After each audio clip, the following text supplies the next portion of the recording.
Hello and welcome back to Karma Stories. I'm Rob and I hope you are having a wonderful day today.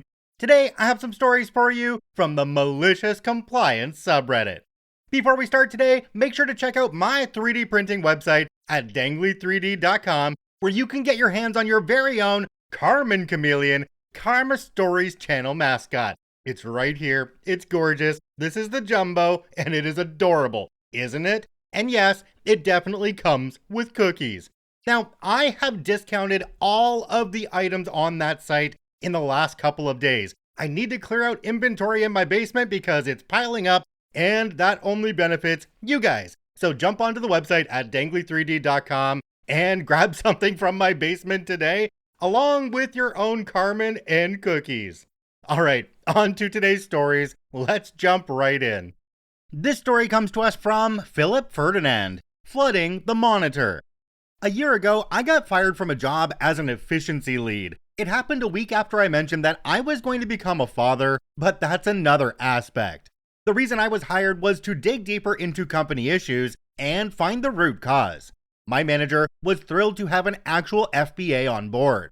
Cue her assistant manager. Since I needed to learn the ins and outs, she had me spending 70% of my time on useless tracking that she needed for her glorious monthly pivot tables.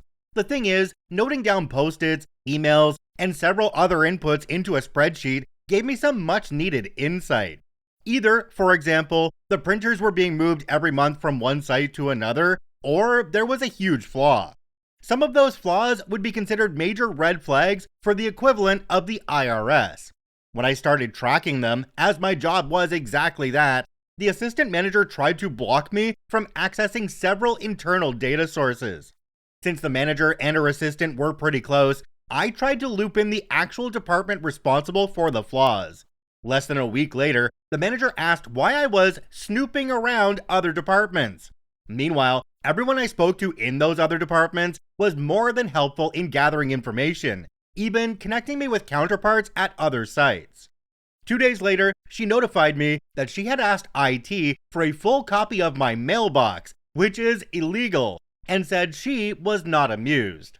From that point forward, I had to include her in every email I sent and document by the minute every case file I was working on. That last part led to the easiest malicious compliance. When I got a call, I noted it. When I went to get a coffee, I logged internal movements. Even someone poking their head in to say hi was noted. She received an Excel sheet with about 600 lines a day, including a line after each entry just for filling out the sheet. After 3 days, she was furious and said, I wasn't taking things seriously. Of course, I wasn't, but she didn't need to know that. I asked her to email me the specifics of what she wanted me to write down and to provide a route path for every project. She stormed off with a, you know what I want.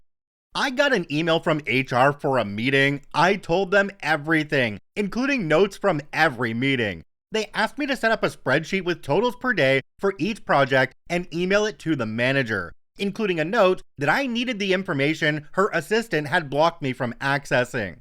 Including her in every email was fairly simple. It was only about 10% of my total communications. When the manager went on vacation, she said she liked the new way of working and told me to push forward on 3 main issues I had laid out. And of course, the assistant took her chance to step into the high chair. She said the emails weren't adequate and demanded a full report on every conversation. It started off innocently until I stumbled across an old file with the assistant's signature and those of several site managers. I began calling them and asking about the listed information. After about 5 phone calls and a short note emailed to the assistant, she stormed into the shared office, calling me a no-good golden retriever trying to find truffles in muck water. She demanded a full report on every future call. Cue Malicious Compliance number 2. I started using voice-to-text software to generate full transcripts of every call. Even a question like, how's the new cleaning lady doing, was fully written down. Imagine receiving an average of 4 hours a day in transcription. Because of the flood of text, she missed the pattern I was gently highlighting. A €1,000,000 issue. When the manager returned, the assistant claimed I was harassing her. Without even a chance to reply, I received an official letter at my house informing me of an inquiry. The inquiry included the manager, someone from HR, and someone from the European chair. To top it all off, the assistant had given the manager a list of confidential documents that I had supposedly stolen from her private laptop, including that old file, which had been sitting on the server. When they asked why I needed that file, I explained that it pointed to a huge flaw concerning legal documents and payments, exactly what I was hired to investigate. By the end of the meeting, it was clear that I'd be out the door within a few days, so I started rattling the cage. I read over my initial job description and the internal guidelines for the role. The two guys I worked with went into a frenzy to uncover any consequences from that error. Site managers were alerted. Accounting started doing calculations. The last email I received was probably sent too early. OP falsified several documents on the server to get the manager and assistant manager into trouble. Any communication should be deleted by the end of the day. Needless to say, I had to pack my things. 3 months later, I ran into some guys from the company. Turned out the damage was done, but the cover-up was even worse. The avalanche of people involved who ended up quitting was undeniable. Some departments had over 50% of their workforce on leave due to mental health issues. The duo still works there, sitting on a lie that could still cost the firm millions a year since the issue remains unresolved. Okay, so if I'm clear on this one, the company hired OP as an auditor to come in and find issues, and then OP found the issues that led directly to the manager and the assistant doing shady stuff. And then the manager and the assistant fired OP so that they could continue to cover up all that shady stuff. It wasn't quite clear from the story, but that's kind of what I got from it. I'd love to know what you all got from it though, so if you're on YouTube or Spotify, drop a comment and let me know if I'm even in the right ballpark. This story comes to us from MD Lapla. Creepy Dean asks creepy request. IT complies. Around 2000-2001 in Argentina, I did a network admin course. The guy that taught the course was also an admin in a university. Let's call him IT professor. And he told us this story. The department of the university IT professor worked for dealt mostly with philosophy and philosophy-related careers, and it was around 95% female students, mostly high school graduates, but also a lot of people that, once retired, started the career as a hobby. In Argentina, university can be free of charge. In Argentina, IDs are numbered and sequential. So for instance, if an ID starts with 28 million, you can estimate what year that person was born in. There's only one caveat.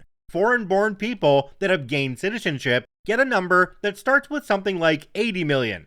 The dean, let's call him Creepy Dean, at that department was a 50 to 55-something-year-old dude with, you guessed it, a pretty creepy behavior. IT professor could access browsing history of every single person in the department, and let's just say his wasn't pretty, nor university related. Creepy Dean taught a couple of mid-career courses. He was one of several professors that taught this course. Every year, each university assigns the students to the courses they ask for and divide them between all available professors. Sometimes this is done by hand. Sometimes it's randomized somehow. This is handled by each department. In this case, it was done by a computer program that randomized everything, so each course had a wide array of different students. This program was something that IT professor created, because prior to that, this was done manually. One day, Creepy Dean calls IT professor and tells him, "I want, in my courses, just female students with IDs starting at 35 million or more. Get it done." And remarked to IT professor that his job was on the line if he didn't comply. Since 95% of the students were female, this was a creepy request, but Creepy Dean knew that it wouldn't be as notorious. He could always blame it on chance, and at that time, this behavior was not something that could have gotten Creepy Dean fired. But the university board members wouldn't be too happy about this behavior either. IT professor understood that 35 million or more on the ID was for people that were roughly 21 to 22 years old or younger. Creepy Dean wanted some eye candy, and who knows what else. But Creepy Dean just said, female 35 million or more. So, IT Professor complied. He assigned all foreign female students with IDs starting 80 million and all older than 65 to Creepy Dean courses. Creepy Dean was furious the first day of classes. He wanted IT Professor fired. IT Professor told him, I've complied with your request, even though it was weird and something that I'm sure the board members wouldn't be too happy to find out about. IT Professor told us Creepy Dean got dishonorably discharged as dean a couple months after this story. There were some speculations, but he never found out exactly why. Jumping down to the comments on this one, there's one from a user called BlueMoon219. It says, it's not the main point here, but taking a philosophy course filled only with other older women who've immigrated from all over the world sounds like an awesome time. Morals are easy to talk about when you're young and know everything but have done nothing. But when you've done things, been places, moved to a foreign country, had and maybe lost friends, family, jobs, houses, money, and various things that are worth keeping safe, that's when the conversations are less about having to introduce the concept of shades of gray to students and can get right into the deep end. Also, there's no way that at least a bunch of the ladies didn't end up with friends there, and I'd say a 99% chance that at least once, someone brought in homemade snacks. OP responded and said, also, since they're all older ladies doing it as a hobby, I guess that they'll have a real passion for it. Can we just focus for one moment that this creepy professor wanted all young females in his class and he was going to have IT Professor fired if they didn't comply? Wow, that would have been something that IT Professor should have reported immediately to the people higher up. This must be something that Creepy Dean was able to do in the past, and so they were just asking for it to be done again this year. And then there's the fact that IT Professor was able to see all the creepy search results from what the Creepy Dean was doing.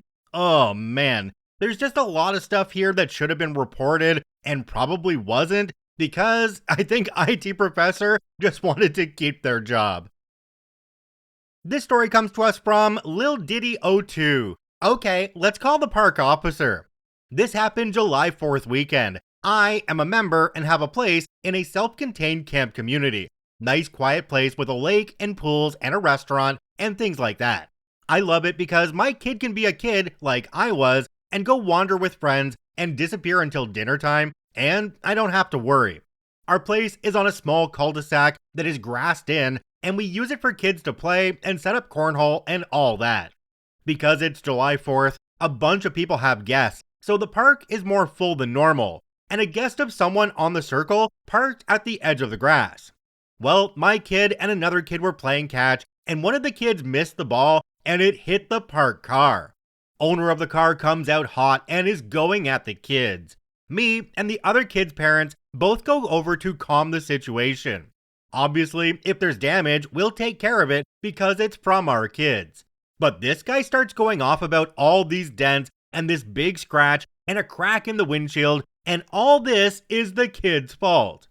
I was willing to be reasonable, but when you start saying you want a ton of extra work done, trying to blame my kid, I get a little less reasonable. So we're going back and forth, and then he says the magic word that if we aren't willing to pay for everything, he's going to call the park safety office to come deal with it. Knowing where this was going, I smiled and said, yes, okay, let's do that. So the officer comes out, and to no one's surprise but this guy, the area his car is parked in is a no parking area. So not only does the officer tell him to deal with it, because if he had followed the rules and parked in an actual parking zone, this wouldn't have happened. And because the guy told him he'd been parked there for 2 days with no issues before now, he got a nice fat ticket and order to remove his car. He turned bright red but didn't say another word and moved his car. And we didn't see or hear from him for the rest of the weekend. Jumping down to the comment section on this one, we have one from a user called SFredette. It says, it was only after I'd moved to the US and had a couple of awkward conversations that I realized that cornhole is actually a game, and not just a polite euphemism for buggery. Alright, I had to read that comment because it was probably the best one out of all the comments down below this one. But let's just take a quick look at this one from a step back. These are kids playing in an area where kids normally play, and the person parked there probably being able to see the kids that were playing in that area, and in a no parking zone at that. This is completely on that person. OP was going to be nice about it. They were going to pay for the damage, and that person came in hot and heavy. As soon as somebody comes at you hot and heavy when you're trying to give them an inch, just cut that off. They don't deserve it. This story comes to us from Emotional Pain 9466, Unlimited PTO. The company I worked for converted some execs from having set PTO to unlimited, and also wiped out their PTO bank. Mine, personally, was worth 40 grand the day I would leave. I could never take enough PTO in the past, just didn't need it. Needless to say, I was pissed. We were told that this was a recruiting tool. You don't have to record your time off or ask permission. I asked, does that mean we can take 30 or 60 days like a mini sabbatical? Oh no, HR lady says, culturally, we don't do that. Then what does unlimited PTO mean? No definition given. So I made up my own rules. I now work 9 to 3, lunch if I care to, Fridays are completely blocked off, and 3 2-week vacations set off on my calendar. I know what you're going to say. Why don't you maximize your PTO before? Because I actually enjoyed my work. I had a sense of satisfaction. With this and other benefit reductions and promotion of figurehead leadership, the place lost its soul. My own supervisory leadership, constantly gaslighting, and whose own lack of ability has just become untenable. So, the PTO decision was the linchpin. I work 1/3 less time and still pull in the same wage. Jumping down to the comments on this one, we have one from a user called How to Retire by 40. I missed that boat. It says, I would talk to an employment lawyer. I don't think they'd be able to magically wipe away $40,000 in unpaid PTO by announcing it's now unlimited. They should either allow you to use it or pay you out. OP responded and said, probably could have. I'm close enough to the C-suite, I don't want to be a target. The value of my wage is more important than that PTO bank. It's the way they did it. They actually asked for our opinion on it, and everyone told them bad idea, and they still did it. Learned later that the PTO bank they wiped out company-wide allowed them to unwind a couple million of accrued liabilities, giving a short-term bump to profit. Yeah, if I were OP, I would be on the phone with an employment lawyer immediately on this one because they just took away 40 grand of your money. This was supposed to go to you at retirement. And what's to say that next year they just don't say, oh, we're going to go back to the old system now and then start you back at zero and you just don't get that money back. There's literally nothing stopping them from doing that. OP, you got screwed, and not only that, but you kind of provided them the lube by not doing anything about it. Alright, let's end this one here. If you enjoyed these stories, make sure to hit that follow button on your preferred podcasting platform. And if you're on YouTube, hit that subscribe button and drop a like on the video. It really does help us out. I thank you for watching and listening. I hope you have a wonderful day, and we'll see you tomorrow.